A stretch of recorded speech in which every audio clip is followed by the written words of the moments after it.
So some of you might have attended some of our other talks that were part of this same series of building healthy communities for healthy businesses. And that's really what we're trying to bring to light here. So if your business has something, even within your HR department, that you think would be applicable to share with the chamber community, please let us know. We're really committed to, whether it's on-demand recordings or a live presentation such as this, to bringing that kind of information to expand the minds of leaders within their organizations. So on that note, I'm really excited to have our expert speaker, Kim LaMontagne, here today. She's amazing. She's a complete trailblazer in helping employers to really see how vital it is to create a mentally sound environment in your workplace. And she's going to share the whole story. But Kim is an international speaker, trainer, and author. So if you want to look up her book on Amazon, it's okay to not be okay. It's on Amazon, right, Kim? Yes, it is. I assume. And she's also contributing author to the book, The Strength of Our Anchors. So she definitely has a few, sources you can look at out there, and is going to tell us her story today. She works with a lot of organizational leaders to teach them how to create and sustain an environment where employees feel that they can openly talk about mental health issues. And when you hear Kim's story, you will definitely understand why she was inspired to pursue this passion and to, really make change in the workplace. So Kim has created a proprietary methodology called the 4 Pillars, which is a corporate leadership program. So I'll definitely pop some of the links to that information in the chat while Kim is talking. But that's a specific program that you can gain tools, knowledge, and next steps to really help to create an environment that not only, of course, feels good, but also improves your bottom line. As I'm sure a lot of us know, it's no longer just like, wow, this feels emotionally wonderful. It really is improving your bottom line and the productivity of your employees, and that's been definitely proven. So we'll also include some of those links in the resource wrap-up email that we'll send to you all in case you haven't seen that data.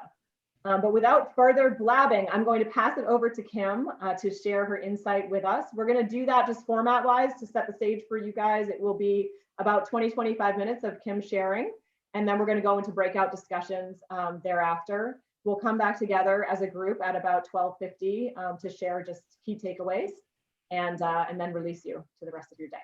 Okay, thanks so much, Kim. It's yours. Thank you so much, Heather, and it is a pleasure to be here today. I feel like there might be a little bit of an echo, so if I could just maybe request if everyone go on mute, that would actually be great. I'm not sure if you can hear the echo, but I can kind of hear it over here. So again, it is a pleasure to be here today. It's an honor to be here today. And what I'm going to do is share a little bit about who I am, a little bit of background about my story, and why I'm committed to the work that I am doing.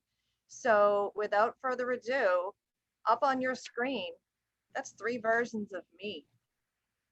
All 3 of those versions are within a 12-year time period, and all 3 of those individuals on that screen are high performers. Now, I slept through the fire alarm at a corporate sales meeting. I had just won Director's Choice Award, the award that was given to the leader, the trailblazer, the person who had made their numbers, exceeded their numbers, the person who was leading a team, the person who people went to for help and for support. I was that person, and I won Director's Choice Award.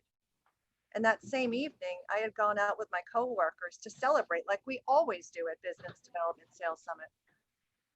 I don't remember getting home to my room that night in my hotel room. And I woke up the next morning with over 30 text messages from my husband, I was married at the time, my coworkers, and my director. Because I never told my husband I had safely returned back to my hotel room after a night of partying and celebrating. He was so petrified that he went onto my company's website and found my coworkers and my directors and vice president's email and contact information and reached out to them to make sure that I was okay. I woke up that next morning with a hangover and with so much guilt running through my entire body. I was a little bit late to my corporate sales meeting, and I learned that the night prior, that when I slept through a fire alarm that actually happened in the hotel. I didn't realize that there was a fire alarm that happened the night before because I was passed out in my room. Once again, I was Director's Choice Award recipient that day. When I arrived at that corporate sales meeting, the guilt, the shame, the unworthiness was just flowing through my veins uncontrollably. No one around me on my team knew that I was feeling this way because they were all laughing at all of the antics that I had displayed the night before that I don't remember. I went on to that sales meeting that day and I won another award later on that evening. I got up and I did a full sales presentation. I did a whole forecasting presentation. People were looking at me all day long like, wow, she's got her stuff together. But I was so hungover and sick that day, sick to my stomach because I had done it again. Now that picture on the left-hand side is right after I had gotten myself sober on July 16th, 2009. And what led me to get myself sober is that on July 4th, 2009, we had a block party at my house. And I woke up the next morning and I had the same clothes on as the night before. And I had on a pair of white pants, and they had black marks all over them. And I had learned that those black marks were on my pants because I had tripped and come within inches of falling into the fire pit in my driveway because I had had too much to drink. Now I was again, a corporate executive, a sales leader, a model mother, a model wife. I had a home, I had 2 vehicles, went on vacations. On the outside, I looked like I had everything all together, but every single day, I had the need to drink at the end of the day. 5, 6, 7 glasses of wine a night. I struggled my entire life knowing that I had a problem and I needed to do something about it. And it wasn't until July 16th, 2009, that at 4:45 in the afternoon, from the Mall of New Hampshire parking lot between Sears and Old Navy, I made the phone call that changed my life. I called my doctor's office and said, I have something I need to come in and talk to my doctor about. It's very personal. I am afraid, but I need to come in. And I was seen 30 minutes later by the most kind, compassionate, non-judgmental nurse practitioner that one could have ever asked for. When he walked into the room, I was cowering in the corner, petrified. I was crying. I was having a difficult time breathing. I was afraid to let my story out of the bag. Because if I had done that, I would have to deal with what was going on and let go of that crutch called alcohol, but I knew I needed to. And that nurse practitioner looked me straight in the eye that day. He rubbed his hands like this. He says, Kim, and he pointed to me. He said, I am going to help you, and we are going to do this together. Now, I showed up that day knowing that back then, I called myself an alcoholic. I no longer call myself an alcoholic, and I'll explain to you why when we get to the word section here. But I also suffered with crippling depression, anxiety, and persistent, unrelenting, invasive suicidal thoughts. But I was still the top performer on my team. I was number 1 or 2 on my corporate sales team, consistently across the board. And I had this deep, dark secret. So when I got sober on July 16th, 2009, many times we think that when people get sober, that their life gets better. And it does. It absolutely does. It takes everything that you have, but it will get better. But if you look at that picture in the middle, I have a nice smile on my face. We had just set up an Office 365 email system within my organization, and we had to put a picture up. So I took that picture in my kitchen that day. That was just a couple of years into my sobriety. That was one of the most intense suicidal days that I've ever been through. Can you see the pain in that middle picture in my face?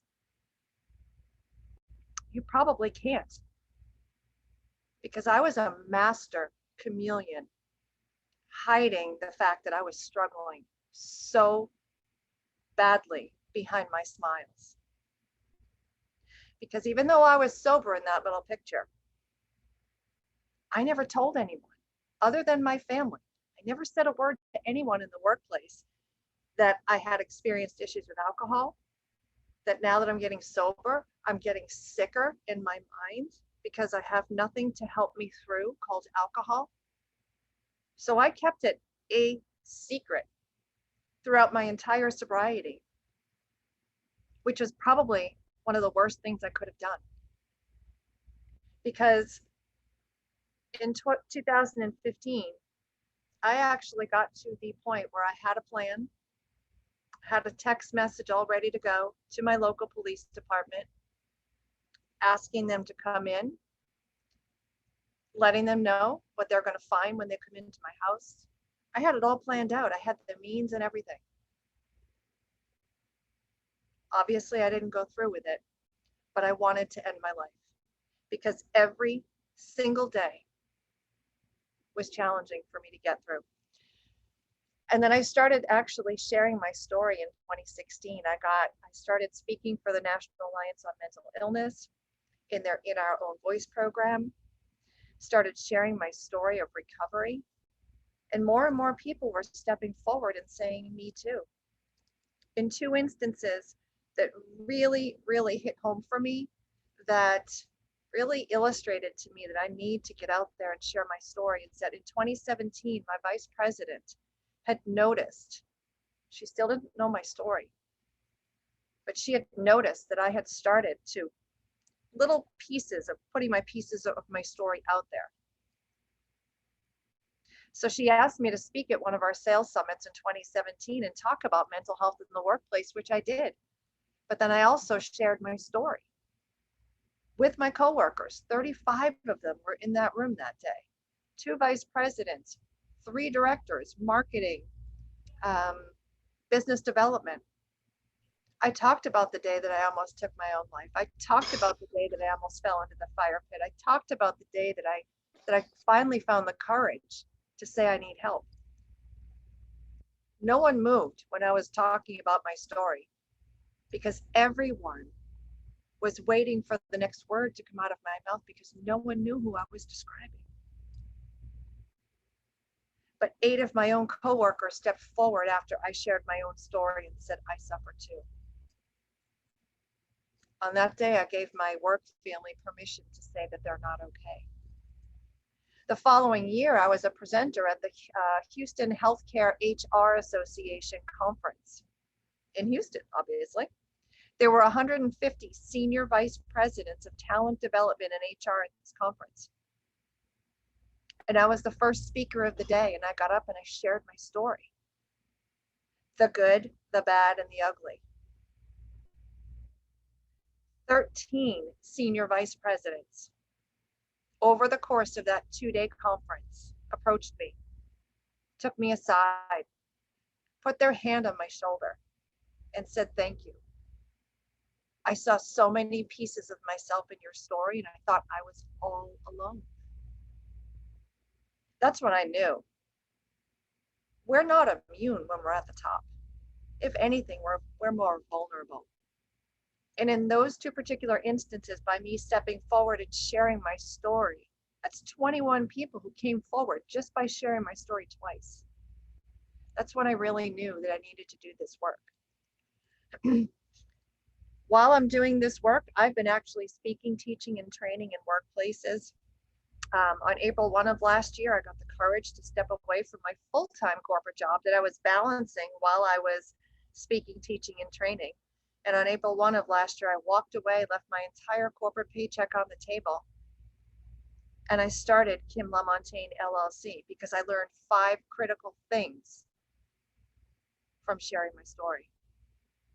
Number 1, employees who live with mental illness rarely feel that their workplace is a place of safety. They're afraid because they feel like they're all alone. Employees thrive when they're in that environment of safety. I know that once I started speaking about my story and sharing openly, I felt safe, seen, heard, and understood. But many employees don't feel safe. They don't feel seen. They don't feel understood because there's so much stigma and discrimination around mental illness and substance use. Number 3, employees are afraid to ask for help because of fear of judgment, retribution, or job loss. That was me. I was the top performer on the team. I was afraid of losing my job. I was afraid of losing my seat at the corporate table. I was afraid of my opinion not being valued as much.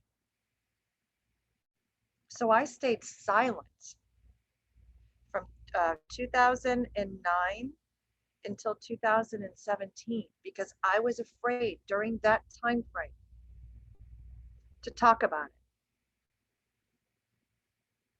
That is when I got my sickest. I got down, I lost a lot of weight after I quit drinking. The depression, again, was so intense.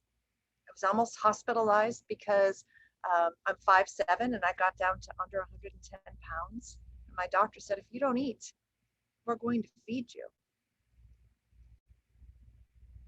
What could have happened to me if I felt safe enough to speak openly about it back then? Number 4, stigma and discrimination thrive on lack of knowledge and understanding. That is a huge one, huge. And when I get to the second to last slide on the power of language, you'll see why. And mental illness and substance misuse is heavily stigmatized. And there is a concept that I teach about in my 4 pillars called label avoidance. I don't know if anyone here has ever heard of that, but label avoidance is when someone decides not to seek help for an illness that is stigmatized because they do not want to be assigned a stigmatizing label. That right there is very dangerous because there's many people who are just petrified to speak openly about it, petrified of getting that stamp on their back, maybe their bullseye on their back or in their record. So they choose not to seek any help whatsoever, which then compounds the problem. But the last thing that I learned is that leaders lead by example, and the leaders have the power to transform the workplace culture. I know that I transformed my own workplace culture by, as a leader, sharing my own story. And I'm not saying that we all go out and share our story left and right, but when it is the right time to share, it is okay. So these are some statistics here. So 1 in 5 people will experience at least one mental health episode in their lifetime. And if you think about the number of employees within your organization, and if 1 in 5 of them are living with a mental illness, and the majority of them are too afraid to speak about it, what is that doing to employee engagement and your bottom line? If you have people within your organization who need help but are too afraid to ask for it, you could be in a corporate boardroom of 25 leaders. There's a good chance that 5 of those leaders could be suffering behind a mask. Mental illness is more common than cancer, diabetes, and heart disease combined. We have a great return to work strategy for people who are returning to work with from cancer, maybe a diabetic issue, heart disease, stroke. But do we have a return to work strategy for the most common illness out there, which is mental illness? And depression is the most common mental health condition. And then globally, mental illness is the leading cause of disability and accounts for up to 40% in some countries. So if you really look at the statistics on this slide here and you equate that with your bottom line, mental illness, mental health and well-being is critical. It is a critical issue that we all must address. Now, these right here are the 4 pillars that I have actually developed that are critical to be implemented within an organization to be able to shift that culture from a culture of fear. And it's not that we are intentionally building fear within an organization, but again, around things that are heavily stigmatized or discriminated against, there is a lot of fear. So number 1, we have to recognize the impact of mental illness in the workplace. Again, if you go back to that 1 in 5, how many people in your organization are suffering? And there's another statistic out there again from the Partnership of Workplace Health, and they say that 8 in 10 individuals are afraid to speak openly because of fear and shame. So if you've got 1 in 5 who are suffering and hiding behind a mask, 8 in 10 are afraid to speak openly about it, that creates a recipe for disaster.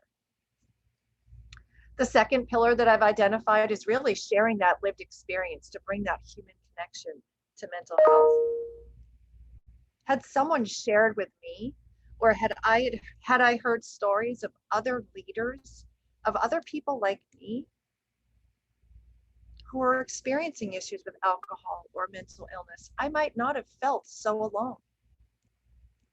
So I really teach leaders about the power of peer support, creating a peer support network within an organization that has champions like myself who are not counselors, but who are people with the lived experience who can understand where the person who is still too ashamed to speak openly about it, how that person is feeling.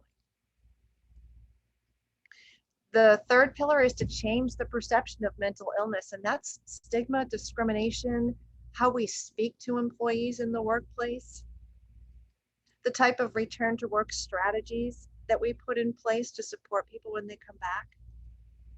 Those all shift, those all change to that safe workplace culture. And then the last pillar is really to create an environment where people feel safe. And I know I keep using that word safe all the time, but it is incredibly powerful to feel safe. I've been having conversations with the Commissioner Quinn at the Department of Safety, and he has committed to changing the culture within the Department of Safety and creating a safe workplace culture. Because he recognizes that there is that fear of speaking openly about mental health.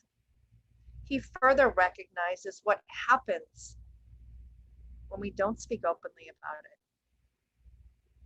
And he also further recognized that his leaders have that power to transform the workplace culture to the point where he had all of his leaders within the Department of Safety record a video and send it out to all of their employees. And he called me that morning when they were doing their videos. He says, Kim, what's the most important thing that my leaders need to tell our employees within the Department of Safety?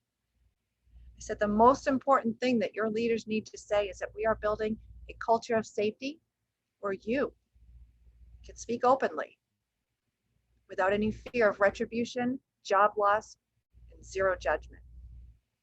So he went on and created his video. His leaders created their videos, and they're actively working to shift the culture up there within the Department of Safety. Because there's a lot of folks within many different industries who are having a very difficult time, especially with COVID right now. This slide right here, I could talk for hours, but I wanted to really talk about, I think, one of the most impactful things that we as leaders can begin doing today to help shift that culture within the workplace. Now, remember, I said I no longer call myself an alcoholic. I'll be 12 years sober this year on July 16th, but I do not call myself an alcoholic. I call myself a person who lives with alcohol misuse. I also am a person who lives with mental illness, who lives very successfully with major depression, anxiety, and suicidal thoughts. But if you look on the left-hand column here, changing the perception about people who are living with mental illness starts with language. So if you look at the words on the left, addict, nuts, junkie, alcoholic, schizophrenic, crazy, psycho, on the wagon, going postal. Those are all words that have a lot of fear built into them and a lot of judgment built into them. And in the workplace, we may or may not even realize how hurtful these words can be. And on the right-hand side, there are some alternative words. So instead of saying someone who is an addict or schizophrenic, that person is living with a mental illness, or it's a person in recovery, or a survivor, or someone with substance use disorder, not a drug addict. And I'm going to paint a scenario for you. Pre-COVID, when we were all in an office and we could stand around the water cooler and have a beautiful conversation. It's Monday morning. What happened this weekend? Everybody's chit-chatting. This conversation revolves around our coworker, John Doe, who's a crazy lunatic psychoalcoholic who checked himself into the loony bin over the weekend because he can't get his life together. And gosh, I don't want anything to do with him anymore because he's crazy and he's psycho. If I was the 1 in 5 people who was living with undisclosed mental illness, substance use, alcohol misuse, and I heard someone speaking about my coworker using those words, there is no way that I would feel comfortable coming forward and saying, I'm going through exactly what he's going through. But if we change that conversation and we start by saying, John Doe, I am so proud of him. I had no idea that he was struggling and living with substance misuse, which then led to those depressive thoughts and the suicidal thoughts. I had no idea that he was living with all of those things behind the scenes. And I am so proud that he took the initiative to check himself in proactively to a treatment facility that can allow him to heal and get better. And when he comes back to work, I'm going to support him, and I'm going to make sure that he realizes the steps that he has taken to move forward and to build a new life for himself. Now, if I was sitting there in that discussion with undisclosed substance misuse or depression or any other mental illness, I would be much more prone to saying, gosh, guys, you know what? I'm having a difficult time too, and I think I may need some help. Those two conversations are polar opposites. But many times we don't recognize it. We don't realize it. I didn't realize it until just a couple of years into my sober journey. I also didn't realize that when someone dies by suicide, it is no longer correct to say that they committed suicide. That is another stigmatizing phrase because it indicates or suggests that this person did something intentionally or did something wrong. But when you really look at the act of suicide, it is the final symptom. Just like someone living with heart disease and they die of a heart attack, that's their final symptom. They didn't commit that heart attack. They died by a heart attack. If someone dies by suicide, they're dying from the final symptom of their mental illness or their substance misuse. It's the language that we use that really is the foundation of changing the workplace environment so our employees feel safe, seen, heard, and understood. And when that nurse practitioner, the day that I decided to seek help, said, we're going to do this together, within those four walls of that 45 1-hour long appointment, I was with him for a while. There was zero judgment in that room, zero. Now, not every physician, not every person has zero judgment. I have actually terminated 2 other physicians of my own because they failed to recognize that I was sick. And they had a lot of judgment and discrimination towards the fact that I was actually in recovery. Yes, it shocked me.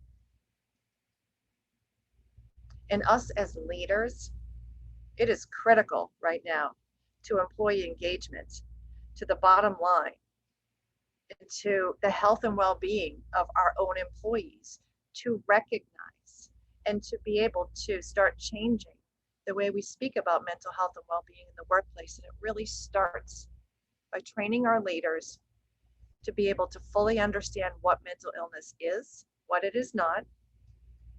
I do not train leaders to become counselors.